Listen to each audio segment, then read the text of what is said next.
اللہ کو پتہ ہے وہ آپ کے لیے نہیں صحیح ہے. ہو سکتا ہے ایسی جگہ جاب ہے لیکن آپ کے ہاتھ سے وہ چیز نکل گئی. اب آپ کو اتنا صدمہ ہوتا ہے, اتنا دکھ ہوتا ہے کہ کیوں ایسا ہوا, لیکن آپ کو نہیں پتا کہ اس میں کیا شر تھا جو اللہ نے آپ سے دور کر دیا. تو یہ آیت ہمیں تقدیر پہ راضی ہونا سکھاتی ہے. جب ہم کہہ دیتے ہیں اللہ تو الحکیم ہے, حکمت والا ہے, تو اللہ کا ہر فیصلے میں حکمت ہے. ہر فیصلے میں جب مان لیا کہ حکمت ہے, تو یہاں پہ آگے کیا مسئلہ ہو جاتا ہے کہ جب ہمارے ساتھ کچھ ہوتا ہے تو ہم ڈاؤٹ کرنے لگتے ہیں, پتہ نہیں کیا اس میں ہوگا. خیر بس اس وقت ہی کہہ دیں واللہ یعلم انتم لا تعلمون, اللہ نے تو یہ فرمایا تو میں پھر کیسے سوچ سکتی ہوں, مجھے کیا پتا, پھر مجھے کچھ نہیں پتا, اللہ تجھے پتا ہے اس میں کیا خیر ہے. لیکن اس میں ضرور خیر ہے, یہ نہ کہیں ہو سکتا ہے اس میں کوئی خیر ہو, نہیں, ضرور اس میں اللہ خیر ہے, کیونکہ یہ تیرا فیصلہ ہے. میں نے کیا فیصلہ سوچا تھا, میں نے یہ سوچا تھا, اور ہوا کیا, وہ کچھ اور ہو گیا. وہ جو دوسرا ہوا ہے وہ کس کی مرضی سے ہوا, اللہ کی. میرا فیصلہ زیادہ اچھا ہے کہ اللہ کا؟ پہلے تو یہ ہم فیصلہ کر لینا کہ کون زیادہ اچھے فیصلے کرتا ہے, میں یا اللہ. اللہ کا فیصلہ ظاہر ہے وہ اچھا ہے, لیکن دیکھنے میں تو اچھا نہیں لگ رہا, دیکھنے میں تو بالکل اچھا نہیں لگ رہا. تو تب ہے ایمان آتا. یہ ہے ایمان کہ انسان کے اندر جب ایمان ہوتا ہے نا, تب وہ کہتا ہے کہ نہیں, مجھے سمجھ آئے نہ آئے, میری عقل کچھ چیز نہیں ہے, بس یہی ٹھیک ہے. یہ ہوتا ہے پھر ایمان. پھر ایمان اندر ہوگا تو پکار اٹھے گا یہ ایمان, یہ بات آپ کی زبان سے نکلے گی اور دل میں اس چیز کی کنوکشن ہوگی. جب ایمان نہیں نہ ہوتا تو پھر ہوتا ہے کہ کہتے بھی ہیں منہ سے ہاں کوئی ہوگی, کوئی بہتری ہوگی, لیکن بس وہ بھی بددلی کے ساتھ ہی, اندر نہیں یقین ہوتا کہ ہاں بہتری ہے, بددلی, ڈاؤٹس. ایک دفعہ کا واقعہ کہ علی بن ابی طالب نے عدی بن حاتم کو غمگین دیکھا تو فرمایا عدی کیا بات ہے, میں تمہیں غمگین دیکھ رہا ہوں, پریشان دیکھ رہا ہوں. تو انہوں نے کہا میں کیوں پریشان ہوں, میرے 2 بیٹے قتل ہو گئے اور میری آنکھ پھوٹ گئی ہے. تو فرمایا عدی جو اللہ کی تقدیر پر راضی ہوا وہ جو اس پہ جاری ہو گئی اس کو اجر ملے گا, اور جو اللہ کی تقدیر پہ راضی نہ ہوا تو تقدیر تو پھر بھی وہی ہو کے رہے گی, لیکن اس کا عمل ضائع ہو جائے گا. اللہ اکبر. تو جب آپ صلی اللہ علیہ وسلم نے فرمایا ہے کہ جب اللہ تعالیٰ کسی بندے سے بھلائی کا ارادہ کرتا ہے نا, تو اس کو اپنی تقسیم پہ راضی کر دیتا ہے کہ جیسا میں نے تیرے لیے فیصلہ کیا اس پہ راضی ہو جا. انسان پھر یہ کہتا ہے نا بس اللہ کا فیصلہ ہے, بس ٹھیک ہے, میں اللہ تیرے فیصلے پہ راضی. تو اللہ کسی بھلائی کا ارادہ کرتا ہے تو کیونکہ یہ آسان نہیں ہوتا اللہ کے فیصلوں پہ راضی ہونا. قرآن پڑھنا آسان ہے, نمازیں پڑھنا آسان ہے, اللہ نے فیصلہ کر دیا اور اس کے اوپر ہم راضی ہو جائیں دل سے, یہ بڑا مشکل ہوتا ہے دل کو منانا. اور داؤد علیہ السلام کی زبور میں ہے, کیا تم جانتے ہو کہ سب سے زیادہ تیزی کے ساتھ پل صراط سے کون گزرے گا؟ اور وہ اس کا جواب بتایا کہ وہ جو میرے فیصلے پہ راضی ہیں اور ان کی زبانیں میرے ذکر سے تار ہیں. جی, تو اللہ تعالیٰ کے فیصلوں پر راضی رہنا, تقدیر پہ راضی رہنا کہ جو بھی میرے ساتھ ہوا ہے یہ اللہ کا فیصلہ ہے اور اس میں بھلائی ہے. ٹھیک ہے, تو مومن کو چاہیے اللہ کی تدبیر کو اپنی تدبیر سے بہتر سمجھے, اللہ کے فیصلے کو اپنے فیصلے سے بہتر سمجھے. ٹھیک ہے, اور بہت ساری مثالیں آپ کو میں نے تو ایک سورہ کاف کی دی ہیں, اور بھی بہت ساری مثالیں ہیں, لیکن بعض چیزیں انسان کو بعض دفعہ دنیا میں پتہ بھی چل جاتی ہیں, اور بہت ساری چیزیں ہیں جو پتہ نہیں چلتی کہ ان میں کیا بھلائی تھی. لیکن یہ ایمان ہے جس کی وجہ سے ہم نے یہ یقین رکھنا کہ بھلائی ہے, کیونکہ واللہ یعلم وانتم لا تعلمون. یسألونک عن الشہر الحرام قتال فیہ, وہ سوال کرتے ہیں آپ سے شہر حرام میں قتال کے بارے میں. اب اس کا ایک شان نزول ہے, اس کے پیچھے ایک واقعہ ہے جو پہلے آپ کو میں بتا دوں تاکہ پھر آپ کو یہ بات اچھی طرح سے سمجھ میں آ جائے گی. کہ نبی علیہ الصلوۃ والسلام نے ایک جماعت کو بھیجا, ان کے امیر حضرت عبداللہ بن جہش کو ان کا امیر مقرر کیا، ان کو ایک خط لکھ کے دے دیا اور فرمایا جب بطن نخلا تک پہنچو تو تب اس خط کو پڑھنا، اور وہاں پہنچ کے اپنے ساتھیوں کے ساتھ مشورہ کر لینا، جو تمہارے ساتھ چلنے کے لیے تیار ہو اس کو لے چلنا، جو نہ تیار ہو تو مجبور نہ کرنا۔ تو عبداللہ بن جہش چھوٹی سی ایک جماعت کو لے کے، تقریباً 10 کے قریب شاید لوگ تھے، تو ان کو لے کے چلے۔ جب اس مقام پہ پہنچے تو پھر آپ صلی اللہ علیہ وسلم کا خط پڑھا، جس میں یہ لکھا ہوا تھا کہ میرے اس حکم نامے کو پڑھ کے مکہ اور طائف کے درمیان نخلا میں جاؤ، وہاں ٹھہرو اور قریش کے قافلے کا انتظار کرو اور ان کی خبریں معلوم کر کے مجھے پہنچاؤ۔ یہ اس کے اندر تھا۔ تو انہوں نے کہا ٹھیک ہے، اس طرح سے ہم کرتے ہیں۔ اب وہ وہاں پہ چلے گئے اور انہوں نے وہاں پہ انتظار کیا۔ جب وہ قافلہ وہاں سے گزرا تو قافلے میں کافی زیتون تھا، تجارتی مال بھی تھا، یہ سب تھا۔ مسلمانوں نے یہ سوچا کہ کیوں نہ ہم ان پہ حملہ کر لیں اور یہ سب لے کر اور آپ صلی اللہ علیہ وسلم کی خدمت میں حاضر ہوں۔ ان کو یہ نہیں پتا تھا کہ حرمت والا مہینہ شروع ہو گیا۔ حرمت والا مہینہ کون سا ہے؟ رجب ہے، ذی قعدہ، ذی الحجہ اور محرم، یہ 4 حرمت والے مہینے ہیں، جن میں ایام کفر میں بھی، اسلام سے پہلے بھی جنگ نہیں کی جاتی تھی، لوٹ مار نہیں کی جاتی تھی، کوئی کسی کو نہیں چھیڑتا تھا، کیونکہ رجب میں وہ لوگ عمرہ کرتے تھے، اور یہ 3 مہینے کنزیکٹیو آگے پیچھے جو آنے والے ہیں یہ حج کے مہینے سمجھے جاتے تھے، تو اس میں سب سیفلی جاتے تھے۔ ورنہ تو ویسے وہاں پہ عرب میں بہت لوٹ مار تھی، جو قافلے جاتے تھے ان کو بھی کسی نے لوٹ لیا، کوئی سیفٹی نہیں تھی نا۔ تو ان مہینوں کا بڑا احترام تھا، ان مہینوں میں کوئی کسی کو نہیں چھیڑتا تھا۔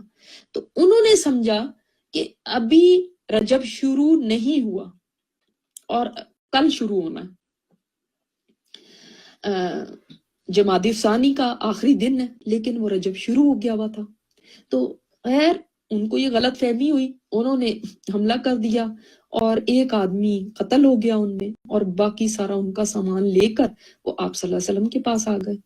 جب یہ لوگ آئے تو آپ نے بہت ناراضگی کا اظہار کیا، فرمایا میں نے تمہیں کب کہا تھا کہ حرمت والے مہینوں میں لڑائی کرنا یا ان کا مال چھین لینا یا قیدیوں کو قبضے میں لے لینا، یہ میں نے کب کہا تھا؟ یعنی آپ صلی اللہ علیہ وسلم نے تو کہہ کے بھیجا تھا نا کہ ان کو دیکھنا، ان کی معلومات کرنا، ان کی معلومات لے کے مجھ تک پہنچانا۔ تو اب وہ لوگ تو بڑے پریشان ہوئے کہ یہ ہم نے کیا کر دیا، اور مسلمانوں نے بھی ان کو کوسنا شروع کر دیا کہ یہ تم نے کیا کیا۔ اوپر سے قریش نے تانے دینے شروع کر دیے کہ دیکھ لیا ان کو، یہ جو اللہ کے دین کے بہت بنتے ہیں، یہ دیکھو یہ اور ان کے صحابہ حرمت والے مہینوں کو بھی نہیں انہوں نے چھوڑا، اور اس میں بھی قتال شروع کر دیا، اس میں بھی جنگ شروع کر دی۔ دوسری طرف یہودیوں نے شروع کر دیا اتنا نیگیٹو پروپیگنڈا، تو ایک طوفان مچ گیا یعنی اس سوسائٹی میں۔ آ کے کہتے ہیں آپ بتائیں نا ذرا شہر حرام میں قتال کی کیا بات ہے، کرنا چاہیے اس میں قتال، بتائیں اس بات کو۔ یعنی وہ چاہ رہے تھے کہ اب آپ کیا کہیں گے، کیونکہ آپ کے ساتھیوں نے تو یہ کام کر دیا۔ تو اللہ تعالیٰ نے اس سے پہلے کہ آپ صلی اللہ علیہ وسلم جواب دیتے، خود جواب دے دیا، قل کہہ دیجئے نبی، قتال فی کبیر، ہاں اس میں جنگ کرنا بڑا گناہ ہے، یعنی اس میں جنگ نہیں کرنی چاہیے۔ یہ جو حرمت والے مہینے ہیں ان میں آپ صلی اللہ علیہ وسلم نے کبھی جنگ کی ابتدا نہیں کی، اور ان مہینوں کی عزت ہے۔ تو ہاں آپ صلی اللہ علیہ وسلم کے اوپر، مسلمانوں کے اوپر اگر کسی نے جنگ مسلط کی تو پھر تو ظاہر ہے ڈیفینڈ کیا، پھر تو لڑی جنگ، لیکن خود نے کبھی انیشیٹ کیا ان مہینوں میں جنگ کو۔ تو ٹھیک ہے جنگ کرنا اس میں بڑا ہے، بڑا ہے مطلب بڑا گناہ ہے، وَصَدٌّ عَن سَبِيلِ اللَّهِ وَكُفْرٌ بِهِ، اور روکنا اللہ کے راستے سے، اور انکار کرنا اللہ کا، کفر کرنا، والمسجد الحرام، اور مسجد حرام سے کیا، یہ صدن جو ہے نا یہ مسجد حرام کے لیے بھی ہے، اللہ صدن عن سبیل اللہ اور صدن عن المسجد الحرام، مسجد حرام سے روکنا بھی۔ اور چوتھی چیز یہ نوٹ کر لیں، پہلی اللہ کے راستے سے روکنا، کفر کرنا، مسجد حرام سے روکنا، وَإِخْرَاجُ أَهْلِهِ مِنْهُ، اور نکالنا اس کے رہنے والوں کو، جو حرم کے رہنے والے ہیں، مکہ کے رہنے والے ہیں، ان کو نکالنا وہاں سے، اکبر عند اللہ، اللہ کے نزدیک اس سے بھی بڑی چیز ہے، بڑا گناہ ہے۔ کیا مطلب ہے اس بات کا؟ یعنی تم اس چیز کے اوپر اتنا واویلا اتنا شور کر کے آ گئے ہو، اگر اپنے گریبانوں میں تو جھانک لو کہ تم نے خود کتنے بڑے کرائمز کیے ہیں۔ تم جو اللہ کے راستے سے روکتے ہو، کہ وہ خود تو کیا کرتے تھے، اسلام نہیں لانے دیتے تھے لوگوں کو، کیسے کیسے ٹارچر ان کے اوپر کرتے تھے، اور خود کفر کیا ہوا تھا، اللہ کا خود انکار کرتے تھے، مسجد حرام سے روکتے تھے، وہاں پہ نماز پڑھنے کی ان کو اجازت نہیں تھی، وہاں پہ ایک اللہ کی عبادت کی اجازت نہیں تھی، لوگوں کو حرم میں مارا گیا تھا اور وہاں کے رہنے والوں کو نکال دیا، انہیں اس قدر ان کے اوپر ظلم کیا کہ پہلی ہجرت حبشہ ہوئی، پھر دوسری ہوئی، پھر ہجرت مدینہ کی طرف ہوئی، آپ صلی اللہ علیہ وسلم تک کی قتل کی سازش کی گئی، حتیٰ کہ آپ کو وہاں سے ہجرت کرنی پڑی۔ یہ تو اس سے بھی بڑا گناہ ہے اللہ کے نزدیک، وہ نہیں دیکھتے ہو، تمہیں ایک یہ نظر آ رہا ہے، یعنی اللہ نے ڈیفینڈ کیا ان صحابہ کو، وہ جو اتنے پریشان ہو رہے تھے۔ وَالْفِتْنَةُ أَكْبَرُ مِنَ الْقَتْلِ، اور فتنہ پرسیکیوشن، یعنی کسی کو اس کے دین کی وجہ سے ستانا کہ وہ اپنے دین کو چھوڑ دے، اس پہ قائم نہ رہ سکے، اس کو ایسی سی تکلیفیں دینا۔ تو میں نے آپ کو فتنے کی بتائی تھی نا کہ فتنہ کیا ہوتا ہے، وہ قتل سے بھی زیادہ بڑا جرم ہے۔ پہلے آیا تھا نا اشد من القتل، اس سے بھی زیادہ شدید ہے، اب آیا اس سے بھی زیادہ بڑا ہے۔ یہ چھوٹی بات نہیں ہے کہ کسی کو اسلام کے اوپر چلنے نہ دیا جائے، کوئی ایک صرف کہتا ہے کہ میرا خدا ایک اللہ ہے، اس کے اوپر اس کو مارا پیٹا جائے، اس کے اوپر اس کو تنگ کیا جائے، اس کے اوپر ان کے گھر جلا دیے جائیں۔ تو فرمایا یہ فتنہ قتل سے بھی زیادہ بڑی چیز ہے۔ جی آواز نہیں آ رہی پیل ٹاک پہ؟ اللہ و انا الیہ راجعون۔ جی آواز آ رہی ہے سب کو پیل ٹاک پہ؟ اچھا الحمدللہ۔ فرمایا وَلَا يَزَالُونَ يُقَاتِلُونَكُمْ حَتَّى يَرُدُّوكُمْ عَنْ دِينِكُمْ، اور یہ ہمیشہ تم سے لڑتے ہی رہیں گے جب تک کہ تم کو نہ لوٹا دے تمہارے دین سے، اگر وہ استطاعت رکھتے ہو، یعنی اگر ان کا بس چلے تو تمہیں تمہارے دین سے ہٹا دیں، اس کے لیے تمہارے ساتھ جنگ کرتے رہیں، یہ تو تمہارے ساتھ لڑتے رہیں، یعنی ان کو چین نہیں آنا، اس قدر ان کے اندر بغض ہے اسلام سے کہ وہ ہٹیں گے نہیں جب تک کہ تمہیں تمہارے دین سے واپس نہ پلٹا دیں، تو اپنے مشرکانہ دین میں تمہیں واپس نہ لے جائیں، اس وقت تک تم سے قتال کرتے رہیں گے۔ کبھی قتال کرنا، قتال مطلب جنگ کرنا، کبھی شکوک و شبہات ڈالنا، کبھی لالچ دینا، کبھی تکلیفیں پہنچانا، ٹارچر کرنا، یہ سب حربے تھے نا، کبھی بائیک آؤٹ کر دینا، کبھی کسی طرح سے، کبھی کسی طرح سے مالی نقصان پہنچانا، یہ سب وہ چیزیں ہیں جن کے ذریعے لوگوں کو ان کے دین سے ہٹایا جاتا ہے۔ آج جنگیں شاید اتنی نہیں ہوں، لیکن جو جس کے انڈر ہے اس کو اس جگہ پر جس طرح سے ٹارچر کیا جاتا ہے، صرف کس لیے کہ اللہ کا نام کیوں لینے والے، صرف ایک اللہ کے نام لینے کے اوپر ان کی زندگیاں حرام کی جا چکی ہیں۔ اور بہت ساری مثالیں آپ دنیا میں ایسی دیکھتے ہیں کہ اگر وہ مسلمان نہ ہو تو ان کے اوپر کوئی مسئلہ نہیں ہے، صرف ان کے اوپر پرابلم کیوں ہے؟ کیونکہ وہ مسلمان ہے۔ تو یہی بات ہے نا، یہ وہ پھر جائیں دین سے تو پھر ٹھیک ہے، پھر کوئی جنگ نہیں، پھر کوئی دشمنی نہیں، ہاں اس دین پہ نہیں چلنا، جبکہ اس زمین کے اوپر اللہ ہی کا حق ہے کہ اس کی عبادت کی جائے، کیونکہ وہ اس کا مالک ہے اور کسی کا حق نہیں ہے۔ یہ تو اللہ کا صبر ہے کہ وہ چلنے دیتا ہے شرک کو بھی، کفر کو بھی، ایتھیزم کو بھی، وہ چلنے دیتا ہے ان سب کو، ان سب کو کھلاتا ہے پلاتا ہے، ان کو نعمتیں دے رہا ہے، یہ اس کا حلم ہے۔ ادروائز یہاں پہ کوئی بھی سروائیو نہ کر پاتا اگر اللہ تعالیٰ کا یہ صبر نہ ہوتا۔ لیکن اس کا مطلب یہ نہیں کہ اس کا حق نہیں ہے یہاں پہ عبادت کی، اس کی عبادت کی جائے، اسی کا حق ہے۔ وَمَن يَرْتَدِدْ مِنْكُمْ عَنْ دِينِهِ، تو پھر سن لو اگر کوئی اس چیز سے گھبرا جاتا ہے کہ ہائے ہمارے اوپر یہ ٹارچر، ہمارے اوپر یہ مسئلے آ رہے ہیں اور اب ہم کسی اور دین کی طرف انکلائنڈ ہونے شروع ہو جائیں، چھوڑ دیں اس دین کو، یہ سختیاں برداشت نہ ہو اس سے، اور جو بھی جس قسم کی بھی مشکلوں میں وہ ڈال رہے ہیں وہ برداشت نہ ہو سکے اور وہ چھوڑ دیتا ہے اس دین کو مثلاً، تو اس کا کیا انجام ہے پھر؟ چاہے کوئی شکوک و شبہات ڈاؤٹس ڈالتا ہے اس دین میں، آپ صلی اللہ علیہ وسلم کی ذات کے بارے میں، اس قرآن کے بارے میں، اللہ تعالیٰ کے بارے میں، کوئی ایسی باتیں آج کل ایسا لٹریچر ہے، ایسی چیزیں انٹرنیٹ پہ ہیں، آپ کو پتا ہے کہ جس طرح مسلمانوں کے ذہنوں کو پلوٹ کیا جاتا ہے، خراب کر دیتے ہیں، ایسی برین واشنگز کرتے ہیں ان کے اپنے نبی کے بارے میں۔ تو جب نبی کی زندگی ڈاؤٹ فل ہو گئی، جب ان سے ہی تعلق نہیں ویسا رہا، ان سے وہ محبت ہی نہیں رہی، تو پھر تو دین کا صفایا ہو گیا نا، پھر دین کہاں رہا؟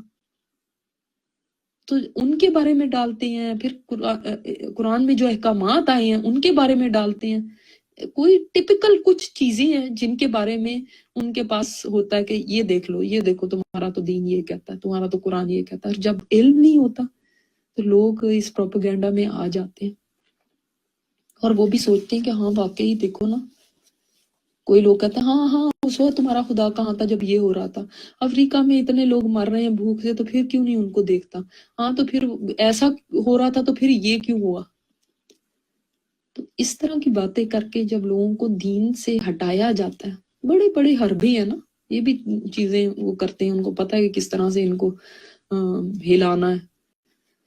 تو جب ایسی آزمائشیں آتی ہیں اور ایسی چیز میں کوئی پڑ جاتا ہے، تو جو کوئی مرتد ہو گیا، ارتداد مطلب پھر جانا، لوٹ گیا، استغفر اللہ، چھوڑ دیا اس نے اسلام کو، چاہے کوئی اور دین اختیار کیا یا نہ کیا، لیکن اس کو چھوڑ دیا۔ تم میں سے اندینی جو کوئی ارتداد کرتا ہے تم میں سے اپنے دین سے، فَيَمُتْ، پھر اسی میں اس کو موت اگر آ گئی، اللہ تعالیٰ معاف کرے، اللہ معاف کرے، اللہ ایمانوں کی حفاظت کرنا، ہماری بھی اور ہماری نسلوں کی بھی مرتے دم تک حفاظت فرمانا، اور یا اللہ شیطان کے وسواس سے موت کے وقت ہمیں محفوظ رکھنا۔ تو اس میں ہی اگر وہ مر جاتا ہے، وَهُوَ كَافِرٌ، اس حال میں کہ وہ کافر ہے، یعنی اس دین کو کم از کم اس نے چھوڑ دیا، چاہے اب اس نے کسی کو بتایا ہے یا نہیں بتایا۔ فَأُولَئِكَ، تو یہی وہ لوگ ہیں، حَبِطَتْ، اعمال ضائع ہو گئے۔ کون سے اعمال؟ نیکیاں ان کی، آج تک جو کیا تھا نا وہ سب ضائع۔ ایسے سمجھ لیں کہ کسی بھی آپ ملین کو بھی، ملین اتنا بڑا نمبر، بلین کو آپ ملٹی پلائی وتھ زیرو کر دیں، نتیجہ کیا نکلتا ہے؟ جن کو میتھ آتا ہے، ضرب دے دیں اس کو صفر کے ساتھ تو کیا نتیجہ نکلے گا؟ زیرو، کتنی ہی بڑی رقم کیوں نہ ہو۔ اسی طرح نیکیوں کے انبار کیوں نہ ہوں، اگر کوئی انسان مرتد ہو جاتا ہے وہ سب نیکیاں ملٹی پلائی وتھ زیرو ہو جاتی ہیں۔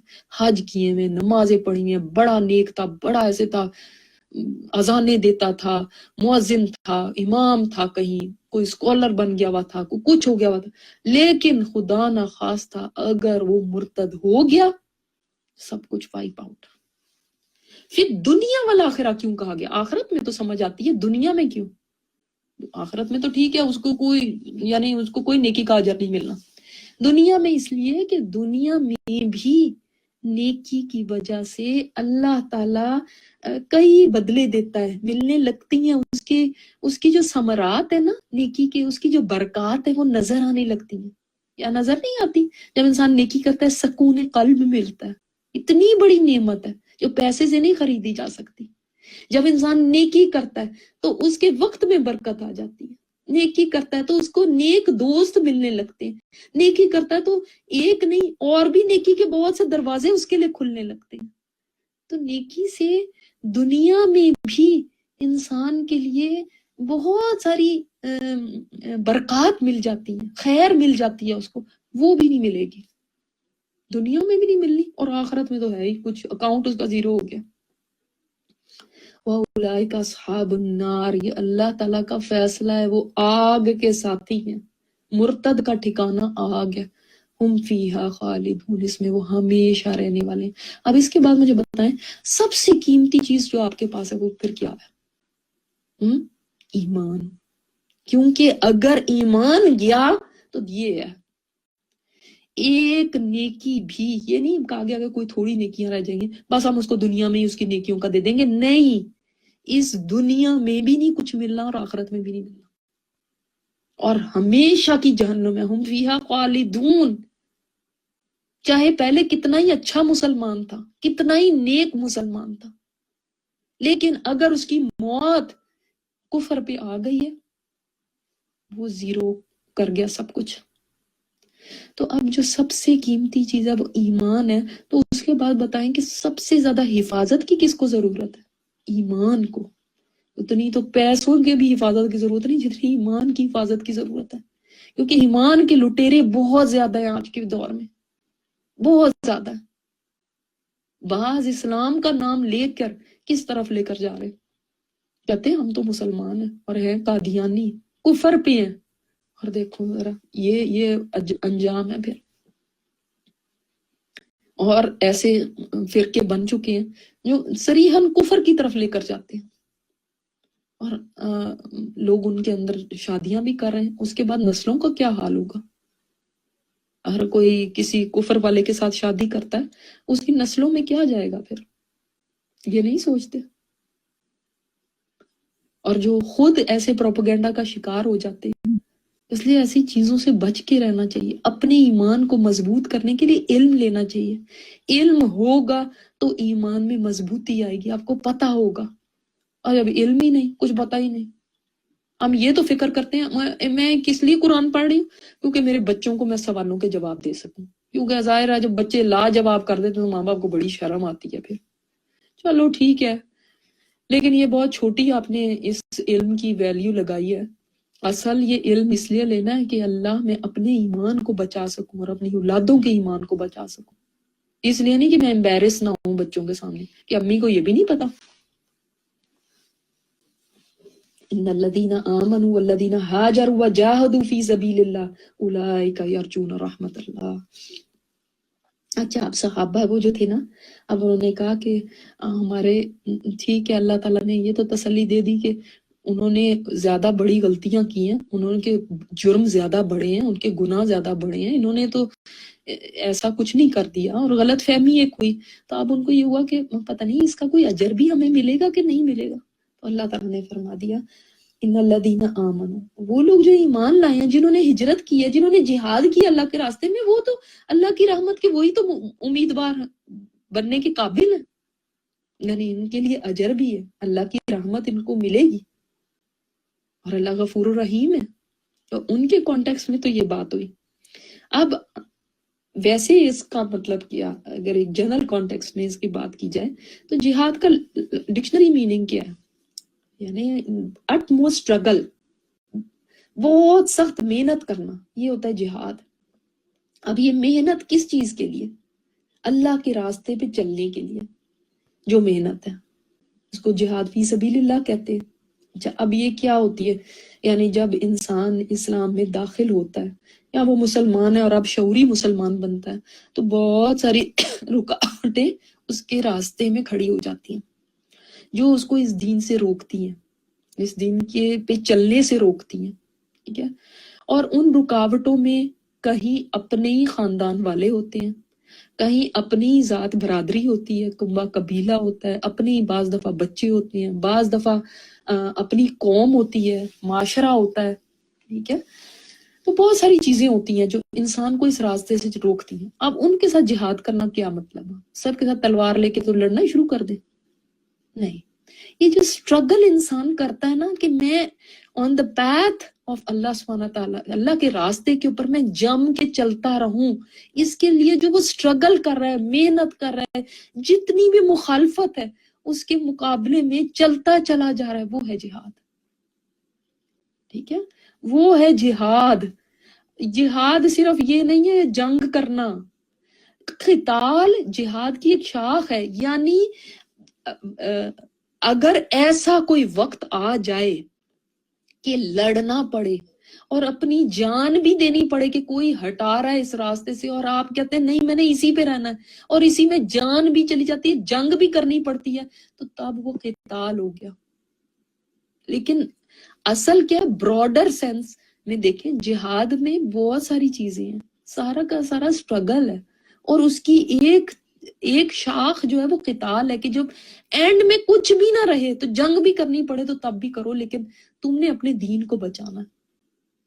ایسے ہی ہے جیسے سمجھ لیں کہ سب انسان ہیں، ہم سب انسان ہیں، لیکن ان میں مسلمان کوئی کوئی ہے، ٹھیک ہے؟ تو مسلمان انسانوں میں سے کچھ ہے جو مسلمان ہے، سارے انسان مسلمان نہیں ہیں۔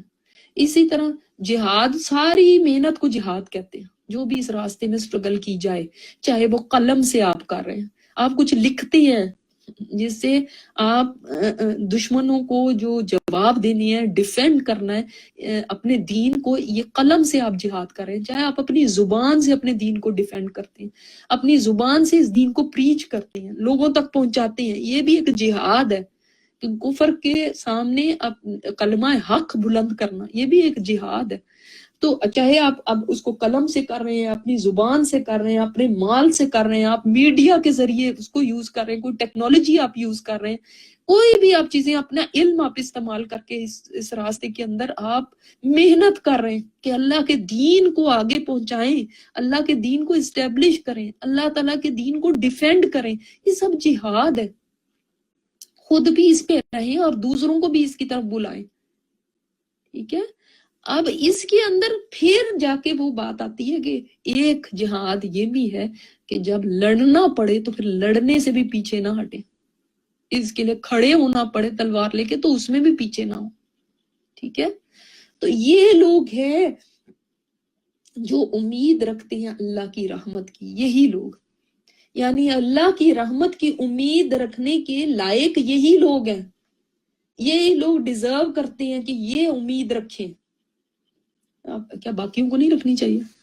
اصل میں اللہ کی رحمت کے بھی تو درجے ہیں نا، جنت کے بھی درجے ہیں، تو کوئی نیچے کے درجے پہ ہوں گے، کوئی اوپر کے درجے پہ ہوں گے، جنہوں نے اتنی بڑی قربانی دی ہوں گی کہ ایمان لائے، پھر گھر بار چھوڑے، اپنا وطن، اپنے لوگ، اپنی جگہ کو چھوڑ کے، اپنا مال و متاع چھوڑ کے، صرف کس لیے کہ اللہ کے دین پہ چل سکے۔ ہم یہاں پہ نہیں چل سکتے، وہ انہوں نے سب کچھ چھوڑ دیا، کوئی ایک چیز نہیں چھوڑی تھی۔ آسان نہیں ہوتا کسی کو کہہ دیں آپ اپنا گھر چھوڑ کے کہیں اور، آپ کچھ نہیں لے کے جا سکتے، صرف خالی ہاتھ یہاں سے، کسی کو ڈپورٹ جیسے کر دیتے ہیں، اور کتنی مشکل بات ہے۔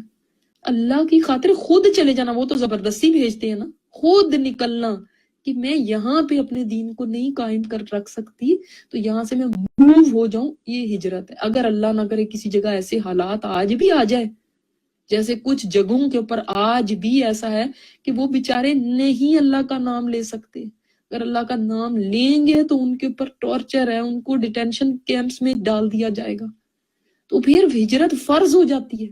لیکن ہر جگہ وہی، آگے آپ انشاءاللہ سورہ نساء میں پڑھیں گے کہ جب وہ فرشتے ان کی جانیں نکالنے کے لیے آئیں گے تو ان کو کہیں گے کہ تم کیا کر رہے تھے، کیوں یہاں پہ رہ رہے تھے، یعنی اللہ کے دین کو پہ کمپرومائز کر کے، تو وہ کہیں گے کہ ہم بڑے کمزور تھے۔ تو وہ فرشتے کہیں گے کہ کیا اللہ کی زمین وسیع نہیں تھی، تم چلے جاتے ہجرت کر کے کہیں اور چلے جاتے، اور تم ایک جگہ رہ کے اللہ کے دین کو پریکٹس نہیں کر سکتے تھے تو کہیں اور چلے جانا تھا۔ اب ان کے اندر کن کو ایگزیمپٹ کیا گیا؟ جو بیچارے ایسے ہیں جو نہیں ہجرت کر سکتے، جو نہیں جا سکتے کہیں، کوئی دوسری دنیا، آج وہ دنیا کے اندر وہ والے حالات تو نہیں ہے، ہر جگہ کے لیے ویزا چاہیے، ہر جگہ کے جانے کے لیے اپنے رولز اینڈ ریگولیشن ہیں، تو جو پھنسے ہوئے بیچارے، جو نہیں اس کی استطاعت رکھتے، تو وہ اس سے ایگزیمپٹڈ ہے۔ لیکن باقی اگر کسی کے پاس استطاعت ہے اور وہ ایسی جگہ پہ رہ رہا ہے جہاں پہ اس کو نہ اللہ کا نام لینے دیا جا رہا ہے، نہ نماز، نہ روزہ، ان کے روزے توڑوائے جاتے ہیں، ان کو اتنا ٹارچر کیا جاتا ہے اس بات پہ کہ یہ مسلمان ہے، ایسے لوگوں کو پھر وہاں پہ رہنے کی اجازت نہیں، پھر فرض ہے ان کے اوپر وہاں سے ہجرت کرنا، ٹھیک ہے؟ اچھا، باقی لوگوں کے لیے ہجرت کیا ہے؟ اب آج کا وقت تو نہیں ہے وہ کہ ہم مکہ سے مدینہ ہجرت کر رہے ہیں، جو کسی جگہ رہ رہے ہیں وہاں سے ان کو ہجرت کی ضرورت نہیں، کیا وہ کیا وہ بھی کوئی ہجرت کر سکتے؟ تو یہ حدیث اس کے اندر آپ کو سمجھنی چاہیے کہ جب لوگوں نے آپ صلی اللہ علیہ وسلم سے پوچھا کہ یہ ہجرت کیا ہے، یعنی کیا چیز ہے ہجرت، تو آپ نے فرمایا ہجرت یہ ہے کہ تم اس کو چھوڑ دو جو اللہ تعالیٰ کو ناپسند ہے، اور وہ کرو جو اللہ کو پسند ہے۔ ایسا انسان بھی اللہ کے راستے میں مہاجر ہے، کیونکہ ہجرت کیا ہے؟ چھوڑ دینا نا۔ تو آپ کو اپنے علاقے میں کوئی ایسا مسئلہ نہیں ہے، آپ آرام سے رہ رہے ہیں، تو آپ ہجرت کیسے کریں گے؟ اب آپ وہ ہجرت کریں گے جو آپ صلی اللہ علیہ وسلم نے اس میں بتائی، کیونکہ ہمیشہ اللہ نہ کرے ہمیشہ کوئی ایسے حالات تھوڑی رہتے ہیں، اور ہر ایک کے اوپر تو نہیں ایسے ہوں گے کہ وہ ہجرت کرے۔ جب مسلمان مدینہ میں تھے تو اب وہ کون سی ہجرت کریں؟ تو اب یہ ہجرت ہے، چھوڑ دینا اپنی برائیوں کو، یہ ہجرت ہے۔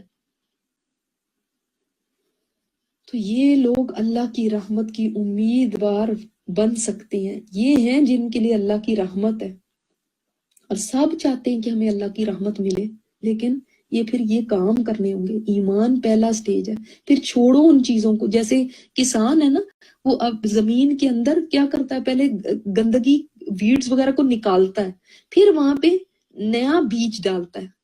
اسی طرح پہلے ہجرت ہے، گندی چیزوں کو چھوڑنا ہے، گناہوں کو چھوڑنا ہے، اور نئی اپنے اندر نیکی کی جو چیزیں ہیں ان کو اپنانا ہے، اور اللہ کے راستے میں کوششیں کرنی ہے، محنت کرنی ہے۔ جو اللہ کے راستے میں سٹرگل کرتا ہے، اللہ کے ہاں اس کے بڑے اونچے مقام ہیں، وہ اس کے برابر نہیں ہے جو کچھ نہیں کرتے۔ آگے آپ پڑھیں گے انشاءاللہ۔ تو اللہ غفور الرحیم ہے، یعنی ایسے لوگوں سے بھی جو غلطیاں ہوں گی پھر اللہ معاف کرنے والا ہے، کیونکہ غلطی سے پاک تو کوئی نہیں ہے۔ یسألونک عن الخمر والمیسر، وہ سوال کرتے ہیں آپ سے خمر کے بارے میں اور میسر کے بارے میں۔ سب سے پہلے ہم دیکھ لیتے ہیں کہ اس سوسائٹی میں خمر اور میسر کیا ہوتی تھی۔ خمر تھا یعنی شراب، وہ اس کے اتنے عادی تھے، اس قدر زیادہ شراب کے رسیات تھے کہ یعنی پانی کی جگہ بھی، جیسے آپ کہتے ہیں آج آپ کولڈ ڈرنکس پیتے ہیں، تو وہ لوگ شراب پیتے تھے، اتنی زیادہ شراب ان کو محبوب تھی۔ اور میسر جو تھا وہ جوا کھیلتے تھے، جس کی کئی فارمز تھی وہاں پہ جوئے کی۔ تو یعنی عرب شراب کے عادی اور جوئے کے عادی تھے، ان کی انٹرٹینمنٹ جوا ہوتی تھی، اور ان کی پارٹینگ کیا ہوتی تھی، شراب جیسے یہاں کے آج کے معاشرے میں ہوتی ہے۔ اچھا، اب خمر کا لیکن ایک چیز اس کے اندر آپ کو نوٹ کرنی چاہیے، اور وہ یہ ہے کہ خمر کے بارے میں آپ صلی اللہ علیہ وسلم نے فرمایا ہر وہ چیز جو عقل کو ڈھانپ دے وہ خمر ہے، ٹھیک ہے؟ یعنی ہر نشہ آور چیز خمر ہے، اور فرمایا ہر نشہ آور چیز حرام ہے، ٹھیک ہے؟ خمر صرف شراب کو کہہ کے اس کو آپ نہیں کہہ سکتے کہ صرف شراب خمر ہے۔ جتنی ڈرگز ہیں جو نشہ کرتی ہیں وہ سب اس میں آ جاتی ہیں۔ اور میسر میں نے آپ کو بتایا کہ جیسے جو آسانی سے مل جانے والا مال، اور میسر کے اندر بھی جوا تو ہے ہی ہے، لاٹری بھی اس میں ہے۔ یہ جو شرطیں لگاتے ہیں گھوڑوں کے اوپر، یا شرطیں لگاتے ہیں کرکٹ پہ، شرطیں لگاتے ہیں، آپ کو پتہ ہے آج کل یہ سٹہ بازی کہتے ہیں اس کو، یا کیا، کہ یعنی اس کے اوپر شرطیں لگاتے ہیں نا کہ اگر یہ ٹیم جیت جائے گی تو اتنا مجھے ملے گا۔ تو یہ تو اتنا بڑا آج کاروبار بن گیا ہے کہ یعنی اصل گیم تو گیم رہی ہی نہیں، اس کے اوپر وہ بیٹھے ہوئے ہیں جو شرطیں لگا رہے ہیں، اور پھر اتنے کہ ان کو پیسے مل رہے ہیں، جو بھی ہے ان کی ہار جیت پہ جو ٹیمز کھیل رہی ہوتی ہیں۔ اسی طرح اگر شرط تو خیر کرکٹ کی صرف نہیں ہے، اور بھی جس چیز پہ بھی لگا دے وہ حرام ہو جاتی ہے۔ آپ کارڈز کھیل رہے ہیں اس میں شرط لگا لی، لوگ زیادہ تر اس پہ ہی لگاتے ہیں نا، جو کارڈز کھیلتے ہیں پھر ساتھ شرطیں لگاتے ہیں۔ چیس ہے اور کیرم ہے، اور یہ ان کے اوپر جب شرطیں لگا لی جاتی ہیں تو وہ میسر بن جاتا ہے۔ تو فرمایا وہ آپ سے اس کے بارے میں پوچھتے ہیں۔ کیوں صحابہ نے پوچھا؟ دیکھیں عقل خود بھی بتاتی ہے کہ یہ چیزیں وہ صحیح نہیں ہیں، یہ کیا ٹھیک ہے یا نہیں ہمارے لیے، ٹھیک ہے؟ اب چونکہ ذہن ایک تیار ہو چکے تھے نا، اب یہ مدنی دور ہے، ذہن سازی ہو چکی تھی، کردار سازی ہو چکی تھی، تو اب یہ جب بتایا جا رہا ہے تو پھر وہ چیزیں اب ایکسیپٹ کرنا صحابہ کے لیے آسان ہے۔ تو اب جب پوچھا گیا شراب اور جوئے کے بارے میں تو اللہ تعالیٰ نے فرمایا قل فیہما اثم کبیر و منافع للناس. یہ شروع کی احکامات میں سے ہے کہ آپ ان سے کہہ دیں اس میں گناہ بڑا ہے اور منافع بھی ہیں لوگوں کے لیے، نفع بھی ہے لوگوں کے لیے، لیکن اثمہما اکبر من نفعہما، لیکن گناہ ان دونوں کا زیادہ بڑا ہے ان کے نفع سے. تو کیا بات ہوئی کہ شروع کے چونکہ احکامات ہیں، ایک دم سے شراب کو حرام نہیں کیا گیا، ایک دم سے جوئے کو حرام نہیں کیا گیا. آج دیکھیں یہ چیزیں جن سوسائٹیز میں عام ہے نا، وہاں سے یہ نکالنا اس قدر مشکل ہے. 1920 میں انہوں نے ایک لا کیا تھا شراب کے بارے میں کہ شراب نہیں اس طرح سے پلائی جا سکتی، تو وہ چل نہیں سکا تھا، تو آخر ان کو وہ ختم کرنا پڑا. لیکن اسلام نے جب احکامات دیے اور تدریج سے دیے، سٹیپ بائی سٹیپ دیے، تو ان لوگوں نے ان چیزوں کو چھوڑا. حالانکہ کہتے ہیں نشے کو چھوڑنا آسان نہیں ہوتا، یہ جوئے کی بھی لت ہوتی ہے. یہ جو دونوں چیزیں ہیں نا، ان میں کامنالٹی کیا ہے؟ دونوں ایڈکشنز ہیں، دونوں کی، جس کو کہتے ہیں نا لت پڑ گئی ہے، اس کو جوئے کی لت پڑ گئی، شراب کی لت پڑ گئی، نشے کی لت پڑ گئی. اور لت کیا ہے؟ یعنی ایڈکشن. دونوں میں ایسی ایڈکشن ہوتی ہے کہ شراب والا وہ شراب کو نہیں چھوڑ سکتا، نشے والا نشے کو نہیں چھوڑ پاتا. کتنی دفعہ توبہ کرتے ہیں پھر وہی کام شروع کر دیتے ہیں. اسی طرح جوئے والا ان سے چھوڑا نہیں جاتا، حتیٰ کہ وہ سب کچھ اپنا لٹا دیتے ہیں، اپنا گھر بار، اپنا جتنا پیسہ ہے. بعض تو اللہ معاف کرے اپنی بیٹیوں کو، اپنے بچوں کو بھی اس میں ہار دیتے ہیں، سڑکوں پہ آ جاتے ہیں. لیکن یہ ایسی چیز ہے کہ جس کو یہ ایڈکشن لگ جائے تو وہ پھر اس سے باز نہیں آتے. اللہ تعالیٰ نے اس کو یہاں پہ پہلا حکم دیا، اس کے بعد اللہ تعالیٰ نے شراب کے بارے میں سورہ نساء میں فرمایا یا ایھا الذین آمنوا لا تقربوا الصلاۃ وانتم سکارى، اے ایمان والو نماز کے قریب نہ جانا جبکہ تم نشے کی حالت میں ہو. یعنی اب 5 نمازیں جس نے پڑھنی ہے وہ نشہ کر کے کیسے بیٹھ سکتا ہے؟ اگلا تو نماز کا ٹائم آ رہا ہے، پھر اس کے بعد نشہ کرے گا، پھر نماز کا ٹائم. یعنی ٹائم کو لمیٹڈ کر دیا. اب دن کے بعد تو نہیں کوئی پی سکتا، عشاء کے بعد ہی پیے گا. اس طرح سے اس کو ریسٹرکٹ کیا تھوڑا سا. پھر اس کے بعد سورہ مائدہ میں جو تیسرا حکم آیا، پہلے حکم پہ یہاں پہ بھی کئی لوگ باز آ گئے. جب یہاں پہ کہا گیا نا کہ اس کا گناہ بڑا ہے اور اس کا نفع بھی ہے لوگوں میں، لیکن گناہ اس کا زیادہ بڑا ہے، تو کچھ لوگ باز آ گئے. پھر اس کے بعد جب دوسرا حکم آیا کہ نماز کے قریب نہیں جا سکتے شراب کی حالت میں، نشے کی حالت میں، تو پھر بہت سارے لوگوں نے چھوڑ دی. لیکن پھر بھی کچھ لوگ ابھی بھی پی رہے تھے. تب فائنل حکم آ گیا سورہ مائدہ آیت 90 میں، یا ایھا الذین آمنوا انما الخمر والمیسر والانصاب والازلام رجس من عمل الشیطان. یہ گندگی ہے، یہ شیطان کے کاموں میں سے ہے، یہ ناپاک چیز ہے. فاجتنبوہ، تو تم اس سے بچو، اجتناب کرو، لعلکم تفلحون، تاکہ تم فلاح پا جاؤ، تم کامیابی پا جاؤ. یعنی یہ رکاوٹیں ہیں کامیابی کے راستے میں. اور شیطان تو چاہتا ہے کہ تمہارے درمیان بغض اور عداوت پیدا کر دے، اس کے ذریعے، خمر کے اور میسر کے یعنی شراب اور جوئے کے ذریعے تمہارے اندر. کیونکہ جو شراب پینے والا بھی ہوتا ہے تو کیا ہوتا ہے، اس کی فیملی لائف تباہ ہو کے رہ جاتی ہے. بیویاں تنگ ہوتی ہیں جن کے ہسبینڈ شراب پیتے ہیں. شراب کے بعد ان کو کوئی تمیز نہیں رہتی ہے کہ کون کیا ہے. مار پٹائی جو ابیوز ہوتی ہے بہت زیادہ ہوتی ہے جن کے شوہر شراب پیتے ہیں. پھر اسی طرح جو جوا ہے اس سے بھی بغض اور عداوت ہی ہوتی ہے. جس کے پیسے کوئی ایک لے کے چلا جائے گا تو وہ اس سے کوئی محبت تو نہیں کرے گا نا. جس نے جو جیت گیا، ہارنے والا کیا کرے گا؟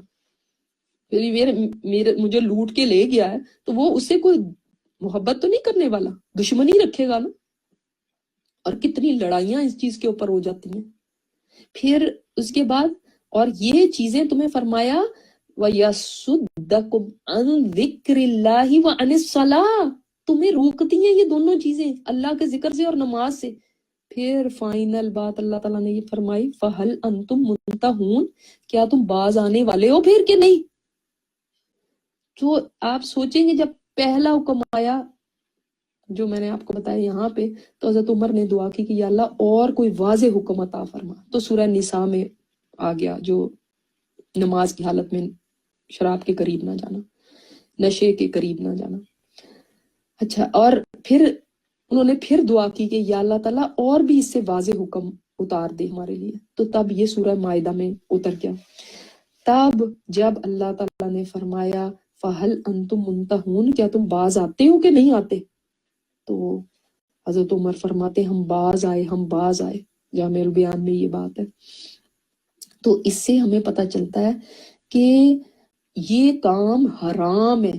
بعض لوگ بہت دلیلیں دیتے ہیں اور کہتے ہیں لو کہاں لکھا ہے کہ شراب حرام ہے؟ حرام تو کا لفظ تو کہیں نہیں آیا ہے قرآن میں کہ یہ حرام ہے، ہمیں حرام کا لفظ تو دکھاؤ. اور بھائی جب یہاں پہ کہہ دیا گیا کہ یہ شیطان کا کام ہے، اس سے اجتناب کرو تم فلاح پاؤ گے، تو کیا بات ہے پھر شیطان کا کام حلال ہوتا ہے؟ فرمائے اسے اجتناب کرو، اسے بچو، تو کیا جس کے بچنے کو کہا گیا وہ کام حلال ہوتا ہے؟ پھر کہا گیا کہ یہ تمہیں اللہ کے ذکر سے اور نماز سے روکتا ہے، جو چیز اللہ کے ذکر اور نماز سے روکتی ہے وہ حلال ہوتی ہے. پھر بتایا گیا یہ عداوت پیدا کرتا ہے، بغض پیدا کرتا ہے، جو چیز عداوت اور بغض پیدا کرے وہ حلال ہوتی ہے. اور اس کا ذکر یہاں پہ جب بتایا گیا جو آیت 89 ہے سورہ مائدہ میں، فرمایا خمر اور جوا اور انصاب اور ازلام، بتوں کے چڑھاووں کی جگہ اور بتوں کے پاس فال نکالنے کے تیر، یہ ناپاک چیزیں. یعنی کس کے ساتھ اس کو ملایا گیا؟ بتوں کے چڑھاووں کے ساتھ اور بتوں کے پاس فال نکالنے کے ساتھ شراب اور جوئے کو لایا گیا. تو آپ سوچیں کہ ایک ہی لائن میں یہ چاروں چیزیں کہی گئی، تو کیا یہ باقی چیزیں کیسی ہیں؟ وہ بتائیں جس کیٹیگری کی وہ ہیں وہی یہ ہے شراب اور جوا. بعض لوگ کہتے ہیں ہم تو زیادہ نہیں، ہم تو بس $2 کا کھیلیں گے، $5 کا کھیلیں گے، بالکل یعنی معمولی رقم کا. جو چیز حرام ہے، جس کی کثیر حرام ہے اس کی قلیل بھی حرام ہے. کوئی لوگ کہتے ہیں نہیں ہم اتنی شراب نہیں پیتے جس سے نشہ زیادہ ہو جائے، ہم بس تھوڑی سی پیتے ہیں. نہیں، جب آپ صلی اللہ علیہ وسلم نے فرمایا جس کی قلیل حرام ہے، کثیر حرام ہے، اس کی قلیل بھی حرام ہے، تو پھر کیا سوال رہ گیا؟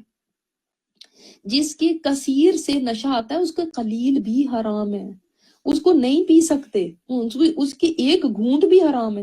جبھی تو جس وقت یہ حرمت آئی تو ابو طلحہ کے گھر کے اندر لوگ شراب پی رہے تھے، اور جب کسی آواز دینے والے نے وہیں سے پکارا تو ان کا حال یہ تھا کہ جس کی ہاتھ کے اندر تھی اس نے وہیں پہ پھینک دی.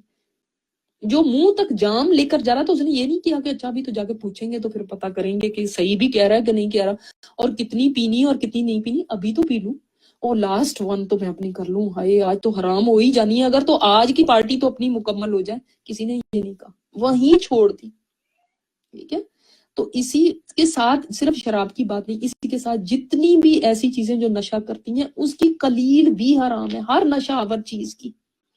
لیکن آپ صلی اللہ علیہ وسلم نے اس وقت ہی فرما دیا تھا کہ میری امت میں ایسے لوگ آئیں گے جو زنا کو، ریشم کو، خمر کو اور میوزیکل انسٹرومنٹس کو حلال کہیں گے. ایسے بھی لوگ آئیں گے اور پھر اللہ تعالیٰ ان کو بندر اور خنزیر بنا دے گا. یہ روایت ہے، تو اس کا مطلب ہے کہ یہ حرام ہے کہ نہیں ہے؟ پھر بخاری کی روایت ہے، حرام ہے تو فرمایا نا کہ ایسے لوگ آئیں گے جو ان کو حلال کہیں گے. یہ سبھی حرام ہے، زنا حرام ہے، ریشم حرام ہے مردوں کے لیے، خمر حرام ہے، اور آلات موسیقی تو کوئی سمجھتا ہی نہیں. بچوں کو اسکولوں کے اندر وہ سبجیکٹ لے کے دیا ہوا میوزک کا، اس میں جا کے طبلے بجائیں، کیا بجائیں، جو بھی جو چیزیں ہوتی ہیں، پیانو بجائیں، یہ بجائیں، بڑے شوق سے ہم لے کے دیتے ہیں کہ ان کو آنا چاہیے یہ انسٹرومنٹس بجانا بھی. حرام ہے، اسی لیے تو فرمایا اس کو حلال کریں گے. ایک میری امت میں ایسا بھی وقت آئے گا، اس کو برا سمجھا جاتا ہے کوئی؟ اس کا نام بھی خمر کے ساتھ ہی ہے، زنا کے ساتھ لیا گیا. 4 چیزوں کا وہاں پہ بھی حدیث میں، بخاری اٹھا کے دیکھ لیں آپ. تو اب آپ مجھے بتائیے کہ اور اچھا میسر کے اندر بھی آج اتنے بڑے کیسینوز کھلے ہوئے، اور ایسا وہ اس کا یعنی چکا چوند ہے، اتنی اس کو اٹریکٹیو بنایا جاتا ہے کہ وہ لوگ سمجھتے ہیں کہ یہ تو کوئی برائی کی بات ہی نہیں ہے. اب وہ پتہ ہے اس زمانے میں جب وہ لوگ جوا کھیلتے تھے نا، تو وہ اس کے بعد اس پیسے کو جو وہ جیتتے تھے اس کو غریبوں میں بانٹ دیتے تھے. یعنی ان کے لیے وہ تو کیا بری بات ہے. یہ بالکل ایسے ہی ہے جیسے آج کہتے ہیں یہ کانسرٹس کر لیں، یہ ڈانس پارٹی کر لیں، اور اس سے جتنے بھی ہم پیسے کمائیں گے نا وہ غریبوں کے لیے ہم دے دیں گے، وہ چیریٹی میں ہم دے دیں گے، اس کو ڈونیٹ کر دیں گے. جو حرام سے لیا گیا پیسہ اس کو آپ کیسے صدقہ کر سکتے ہو؟ وہ تو صدقہ ہی قبول نہیں جو حرام سے پیسے سے ہوتا ہے. یہ نہیں پتا حلال کا 1 بھی روپیہ دو گے تو وہ قبول ہے، حرام کے ملینز بھی دے دو گے نا تو وہ کوئی قبول نہیں ہے. جو پیسہ کمایا ہی غلط جگہ سے ہے، ہم میں نے اس کو خود یوز تھوڑی کرنا ہے. لوگ کہتے ہیں میں نے تو اگر میں یہاں پہ جیت گئی اس پہ تو کوئی بات نہیں، میں تو کسی غریبوں کو دینے کے، اس وقت ہمیں غریبوں کا زیادہ خیال آ جاتا ہے. کتنی ہمیں پریشانی اس وقت لگتی ہے، کیونکہ اصل میں غریبوں کا خیال نہیں ہے، اصل میں اپنا فن کرنا ہے، اپنے مزے کرنے. اگر غریبوں کا ہمیں خیال ہو تو ہم اپنی حلال کی کمائی سے دیں ان کے لیے. تو دیکھیں اتنی اس کے اندر فرمائی گئی کہ اس میں گناہ بڑا ہے. جس میں گناہ بڑا ہو، جس کا بتایا گیا کہ اس کا گناہ بہت بڑا ہے، خود سوچیں کہ کیا وہ چیز حلال ہو سکتی ہے جس کا بتایا گیا کہ گناہ ہے. گناہ والی چیز اللہ نے حلال کی بھی. لیکن جب ہم نے بہانے کرنے ہوں تو پھر یہی ہوتا کہ ہمارے بہانے ہیں کہ شراب نہیں، کوئی وہ تو نہیں، حرام تو نہیں ہے جی، ہاں بری ہوگی، حرام نہیں ہے. تو آج مسلمانوں میں یہ شراب نوشی بھی عام ہو گئی ہے، نشے عام ہو گئے جن کی کتاب میں لکھا گیا ہے. اور فرمایا ٹھیک ہے اس کا منافع ہوگا، یہ اللہ تعالیٰ نے یہاں پہ فرمایا فائدہ ہوگا. کیا فائدہ ہوتا ہے لوگوں کو؟ کیا وہ شراب پی لی تو ایک نشہ آ گیا، ایک سرور آتا ہے، ایک بھول جاتے ہیں اپنی پتہ نہیں غم، ایک جو کوئی بہت سرد علاقوں میں رہتے ہیں کوئی کہتے ہیں وہ ان کے اندر گرمی آ جاتی ہے، یعنی تھوڑا ریزسٹ کرنے کے لیے سردی کو. اور پھر بعض کہتے ہیں کہ دماغ اور تیز ہو جاتا ہے، اور جیسے کوئی کام نہیں کرنا.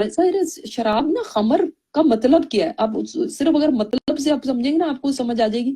خمر مطلب ہوتا ہے ڈھانپ لینا. تو شراب یا یہ جتنے بھی نشے ہیں یہ عقل کو ڈھانپ لیتے ہیں. اب جو چیز انسان پہلے کرنے سے گھبراتا ہے، اگر عقل ہے تو گھبرائے گا نا کہ یہ نہیں کرنا چاہیے مجھے، یا شرماتا ہے کہ یہ ایسے نہیں کرنا چاہیے. جب عقل ہی کور ہو گئی، جب عقل ہی معروف ہو گئی، عقل ہی جاتی رہی، تو وہ کام کرنے میں اس کو کوئی مسئلہ نہیں ہے. اسی لیے وہ کود جاتے ہیں کہیں سے، کیونکہ نشے کی حالت میں. اسی لیے ان کو کوئی شرم نہیں آتی، ننگے ہو جاتے ہیں. اسی لیے وہ کوئی جنگ کرنے میں چلے جانے کے لیے وہ کہتے ہیں ہماری بہادری کے لیے یہ ہے، نشہ کیا اور اس کے بعد کود گئے جنگ میں، کیونکہ شراب ہمیں وہ دیتی ہے، کریج دے دیتی ہے. وہ کریج بات نہیں ہے، وہ عقل ڈھانپی گئی. اس لیے اسی وجہ سے انسان کو اپنے محرم رشتوں کی بھی تمیز نہیں رہتی. تو اس کو یہ نہیں پتا کہ یہ میری بیٹی ہے اور یہ میری ماں ہے اور یہ میری بہن ہے. اس کو نہیں پتا ہوتا نشے کے اندر. ان سے بعض دفعہ وہ کوئی کام کر جاتا ہے جو کہ حرام ہے. اسی طرح بعض آپ شرابیوں کو دیکھیں گے وہ کئی نالیوں میں گرے پڑے ہیں، کوئی کہیں گرے پڑے ہیں. بعض اپنے راز اگل دیتے ہیں جب وہ شراب کے نشے کے اندر ہوتے ہیں، کیونکہ عقل ہی نہیں ہے. اللہ تعالیٰ ایسی تمام چیزوں سے جو عقل انسان کو انسان بناتی ہے نا، ورنہ تو وہ جانور ہے. انسان میں اور جانور میں ورنہ کیا فرق ہے؟ عقل اس کو انسان بناتی ہے. انسان وہ مقام جو انسانیت کا ہے، اشرف المخلوقات ہے، وہ عقل کی وجہ سے. عقل ہی اس کی نہیں رہی تو پھر وہ کیا ہے؟ پھر وہ جانور بھی ہے، وحشی بھی ہے، درندہ بھی ہے، سب کچھ ہی ہے. تو اسلام ایسی سب چیزوں کو منع کرتا ہے جو عقل کو خراب کرنے والی ہیں.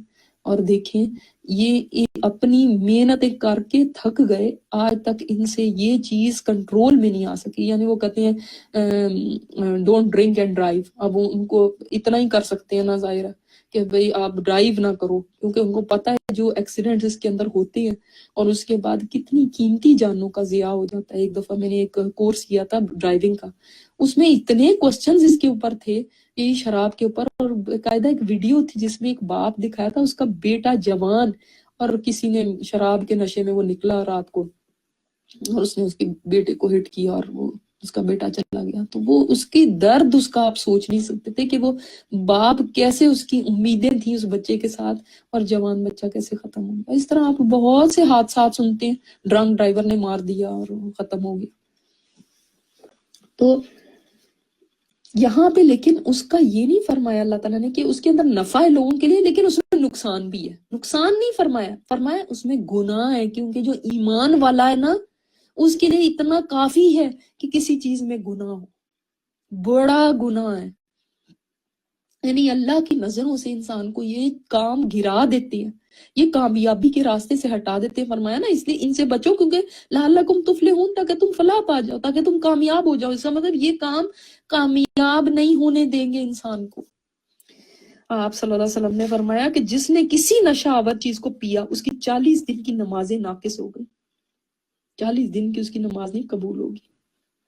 اور قیامت کے دن ایسے لوگوں کو دوزخیوں کی پیپ پلائی جائے گی، جو ان کے زخموں سے ان کی پیپ نکل رہی ہوگی نا، وہ شرابی جو شراب یعنی جو توبہ کیے بغیر مر گیا، شراب یا نشہ جو بھی کرتے ہوئے مر گیا. اور ان کی حالتیں دیکھیں جو نشے میں بھی ہوتے ہیں، وہ کیا کیا نہیں ہر چیز گھر کی بیچ دیتے نشہ کرنے کے لیے.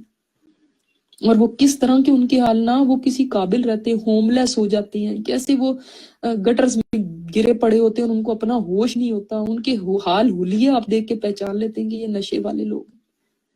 یہ چیزیں ان میں برائی ہے. اور دیکھیں ہمارے لیے اللہ تعالیٰ نے جتنے بھی احکامات دیے نا، ان میں ہمارا فائدہ ہے، ہمارا فائدہ ہے. لیکن آج اس کو بھی بڑی بہت امیر کبیر ہونے کی اور ہائی سوسائٹی کی ایک چیز سمجھی جاتی ہے. کوئی شراب پی رہا ہے، یہ ہمارے معیار ہو گئے ہیں. جبکہ قرآن کہہ رہا ہے کہ اس میں ٹھیک ہے منافع ہوگا، لیکن تم یہ نہیں دیکھتے گناہ ان دونوں کا بڑا ہے ان کے نفع سے. کوئی کہہ دے نہیں اللہ نے کہا تو ہے نا، نفع بھی تو ہے. تمہیں تو یہ چیز ہی روک دینی چاہیے جب پہلے فرمایا اسم کبیر، بڑا ہے اس کا گناہ، بڑے گناہوں میں سے یہ آتا ہے. اور یہ دونوں ہی چیزیں.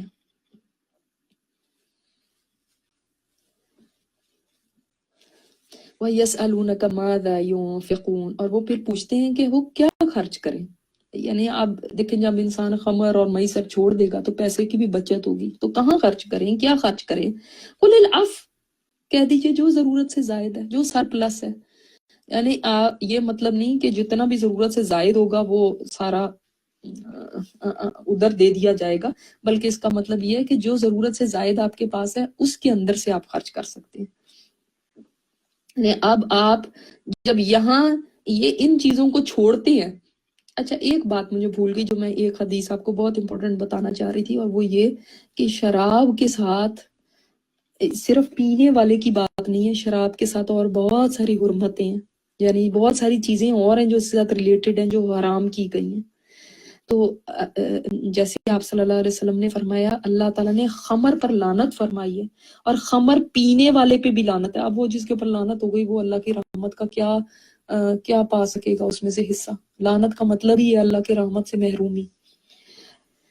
شراب پلانے والے پہ بھی، یعنی کوئی کسی جگہ کام کر رہا ہے وہ شراب پلا رہا ہے، اس کے اوپر بھی لعنت کر دی گئی ہے. گھر میں کوئی گیسٹ آئے ہیں یا شادیوں پہ لوگ آج کل کہتے ہیں جی ہمارے نان مسلم گیسٹ آ رہے ہیں اس لیے ہم نے ان کے لیے شراب رکھی ہوئی، تو آپ ان کو پلا رہے ہیں پھر شراب، تو پھر آپ بھی اس کے اندر ہی آ گئے جن کے اوپر لعنت کی گئی ہے. شراب کو بیچنے والا وہ کہتے ہیں آج کل کاروبار نہیں چل سکتا، شراب نہ رکھی ہو تو کاروبار نہیں چلے گا ہی نہیں. تو آپ کو پتا ہے وہ کاروبار میں ہی لعنت پڑ گئی تو پھر بتائیں، اور اس بندے پہ لعنت پڑی جو شراب بیچ رہا ہے، تو کیا برکت ہوگی وہاں. پھر خریدنے والے پہ بھی کوئی کہتا ہے میں نے خرید کے کسی کو گفٹ دینا ہے، کرسمس پہ گفٹ دینا ہے، نیو ایئر پہ گفٹ دینا ہے، کیونکہ ہمارے تو نان مسلم بھی ہیں وہ لوگ، تو میں خود تھوڑی پی رہا ہوں ان کو دے رہا ہوں نا، اس کے اوپر بھی لعنت ہے. شراب کو نچوڑنے والے پہ بھی، اور اس کے اوپر اس کو بنانے والے پہ بھی، اور اس کو لادنے والے پہ بھی جو لوڈ بھی کر رہا ہے، اور جس کے پاس لاد کے لائی جائے، یعنی کسی سٹوریج میں رکھی جا رہی ہے، کوئی جگہ اپنی دے رہا ہے کہ یہاں پہ شراب رکھ لو آپ سٹور کر لو، یا ان سب کے اوپر لعنت ہے. یہ ابو داؤد کی روایت ہے. یہ اتنی بری یہ چیز ہے. اور شراب پینے والے جب وہ شراب پی رہا ہوتا ہے نا اس وقت اس کا ایمان نہیں ہوتا، یہ بخاری میں ہے، اس کا ایمان نہیں ہوتا. جیسے زنا کرنے والے کا زنا کے وقت ایمان نکل جاتا ہے، اسی طرح اس کا بھی ایمان نکل جاتا ہے. یہ چھوٹی باتیں نہیں ہیں، یہ بہت بڑی باتیں. اور جوا بھی بہت بڑی بات ہے. ان جگہوں پہ خرچ کرنے کی بجائے کہاں خرچ کرو، کیا خرچ کرو جو ضرورت سے بڑھ گیا ہے اب اس کو اللہ کے راستے میں لگاؤ. كذلك يبين الله لكم الآيات لعلكم تتفكرون في الدنيا والآخرة. یہ یہاں تک ختم ہوتی ہے بات نا، فی الآخرہ والآخرہ تک. اس طرح اللہ بیان کرتا ہے تمہارے لیے آیتیں، یعنی کھول کے اللہ تعالیٰ نے ساری باتیں بیان کی تاکہ تم غور و فکر کرو دنیا میں بھی اور آخرت میں بھی، یعنی دنیا کے بارے میں بھی اور آخرت میں بھی، کہ کون سا سودا ہے جو مجھے کرنا چاہیے. یہاں پہ یہ خرچ کروں گا تو یہاں پہ مجھے اس کا کیا نفع ملے گا، اور آخرت کے لیے میں خرچ کروں گا تو اس کے لیے کیا نفع ملے گا. اور آخرت دنیا سے زیادہ بہتر اور باقی رہنے والی ہے. جو انویسٹمنٹ یہاں ہوگی اس کے اندر لاس ہو سکتا ہے، اس کے اندر فکسڈ بھی کہیں کراتے ہیں کوئی یعنی کوئی آپ کو کہتا بھی ہے کہ میں اتنے آپ کو ماہانہ دیا کروں گا، تب بھی وہ کتنا دے دے گا؟ 5% دے دے گا، 10% دے دے گا. اللہ کے ہاں جو انویسٹ کرے گا 700%، اور وہ تو کہیں پہ بھی ضائع نہیں ہو سکتا، اس میں کوئی نقصان نہیں ہو سکتا، وہاں پہ بینک کرپسی نہیں ہو سکتی. یہاں کے تو بینک بھی لٹ جاتے ہیں، اس میں سرمایہ رکھا ہو تو کوئی کہتے ہیں ختم ہو گیا بینک، اب کیا ہے، سب گیا کسی بندے کا. لیکن اللہ تعالیٰ کے ہاں وہ بینک ہے جس میں جمع کرانے والا کبھی مایوس نہیں ہوگا. تو تم غور و فکر کرو، اور ویسے بھی صرف خرچ کرنے کے معاملے نہیں، ویسے بھی غور و فکر کرو دنیا اور آخرت میں کہ کہاں اپنی انرجیز لگانی ہے، کہاں اپنا وقت استعمال کرنا ہے، کہاں کے لیے محنت زیادہ کرنی ہے. دنیا آخرت کے مقابلے میں کیسی ہے، کتنی حقیر ہے. غور و فکر کرو اس پہ. آج سارا جو غور و فکر ہو رہا ہے نا، وہ صرف پہلے پارٹ پہ ہو رہا ہے، پھر دنیا ہو رہا ہے. دنیا کے معاملے میں بہت ماہر ہیں، کہاں انویسٹمنٹ کرنی ہے، سیاست میں کون اوپر جا رہا ہے، کون سے کپڑے آج کل ان ہیں، کون سی چیزیں آج کل خریدنی چاہیے، کون سی نہیں خریدنی چاہیے، کہاں سیر کے لیے جانا چاہیے، کہاں نہیں جانا چاہیے. سب چیزیں اس طرح کی ساری انفارمیشن ہمارے پاس ہے. لیکن آخرت کے بارے میں کوئی علم نہیں ہے. آخرت میں کیا ہے، آخرت میں کس چیز کا فائدہ ملے گا، آخرت کی کیا انویسٹمنٹ کرنی چاہیے، آخرت کی فکر، آخرت کا دھیان، اس میں غور و فکر نہیں ہے. اللہ اکبر. تو فرمایا ان دونوں میں غور و فکر کرو. جب کمپیریزن کریں گے نا دونوں میں، تبھی پتا چلے گا، تبھی پتا چلے گا کہ کدھر کا سودا کرنا ہے. وَيَسْأَلُونَكَ عَنِ الْيَتَامَى، وہ آپ سے یتیموں کے بارے میں پوچھتے ہیں. یتیم بچے نا وہ لوگ اپنے گھروں میں رکھتے تھے، یعنی اپنے رشتہ دار، کسی کا بھتیجا، بھانجا، بھتیجی یتیم ہو گئے تو چچا یا یہ تایا یا دادا یا جو بھی ان کے رشتہ دار ہوتے تھے، اور وہ اپنے گھروں میں رکھتے تھے. وہاں پہ یتیم خانے نہیں ہوتے تھے، کم از کم اس سوسائٹی میں یہ چیز تھی. آج تو یتیم خانے بنا کے اپنا سر سے ہی اتارا، کون کس کو رکھتا ہے. لیکن وہ اس زمانے میں گھر میں ایک یتیم بچہ پلتا تھا، اپنے خاندان میں پلتا تھا، اپنے قبیلے میں پلتا تھا. تو وہ ظاہر ہے جب ان کا باپ کچھ چھوڑ کے گئے ہوں گے تو وہ ان یتیموں کا ہوتا تھا. تو جو بھی سرمایہ، جو جائیدادیں، جو پیسہ وہ چھوڑ کے گئے ہیں، اس کا اب کیا کرنا. ظاہر ہے جس کے پاس وہ رہ رہا ہے، اگر وہ اپنے پیسے کے ساتھ وہ ملا لیتا ہے تو ان کو جب یہ انسٹرکشنز آ گئی، اللہ تعالیٰ نے یہ فرما دیا کہ یتیم کے مال کے قریب نہ جانا، اور یہ فرما دیا کہ یتیم کا مال کھانے والا جو ہے، پہلے تو سورہ انعام میں آیا نا، وَلَا تَقْرَبُوا مَالَ الْيَتِيمِ إِلَّا بِالَّتِي هِيَ أَحْسَنُ، یتیم کے مال کے قریب نہ جاؤ حتیٰ کہ وہ اچھے طریقے کے سوا، حتیٰ کہ وہ اپنی جوانی کو پہنچ جائے. اور یہ بھی آ گیا سورہ نساء میں، ان الذین یاکلون اموال الیتامی ظلما انما یاکلون فی بطونہم نارا، جو یتیم کا مال کھاتے ہیں ظلم کے ساتھ، وہ تو اپنے پیٹوں میں آگ بھر رہے ہیں. تو سب لوگ اتنے پریشان ہو گئے. ظاہرہ صحابہ کرام تو ہر چیز کو بہت سیریسلی لیتے تھے، ہماری طرح نہیں آیتیں پڑھ پڑھ کے تو آگے جان نہیں، وہ ہر چیز کو دیکھتے تھے کہ وہ ہمارے گھر میں تو یتیم پل رہا ہے، اور اگر ہم اس کے مال کے اندر سے کہیں یہ نہ ہو کہ ہم خود کچھ کھا لیں تو یہ تو اپنے پیٹوں میں ہم آگ بھر رہے ہیں. تو انہوں نے کیا کیا، یتیم کی گروسری الگ، یتیم کا کھانا الگ بن رہا ہے، یتیم کی ہر چیز الگ کر دی. بعض اوقات یہ ہوتا تھا یتیم کا کھانا جو بچ جاتا تھا وہ سڑ کے خراب ہو جاتا تھا، لیکن وہ نہیں اس کو ٹچ کرتے تھے. اب دیکھیں کتنی مشقت ہے، گھر میں 2 سالن پکنے، گروسریاں لگانی، ہر چیز کا ایک ایک پیسے کا الگ الگ حساب کتاب رکھنا، یہ کتنا مشکل ہے. ایک فیملی کے لیے تو بہت بڑی پریشانی ہو گئی. تو یہاں پہ کہا گیا کہ وہ آپ سے یتیموں کے بارے میں سوال کرتے ہیں کہ ہم کیا کریں، تو آپ ان کو بتائیں کیا اصلاح لہم خیر، اگر تم خیر خواہی کی نیت رکھتے ہو نا تو کوئی پرابلم نہیں. یعنی آپ کے دل میں خیر خواہی ہے، کوئی ان کا برا نہیں چاہتے، کوئی ایسے نہیں، مصلحت کے ساتھ، حکمت کے ساتھ، ان تو خالطوہم فاخوانکم، اگر تم ان کا مال اپنے ساتھ جمع ملا لو گے تو تمہارے وہ بھائی ہیں، کوئی مسئلہ نہیں، یعنی تمہارے دینی بھائی ہیں.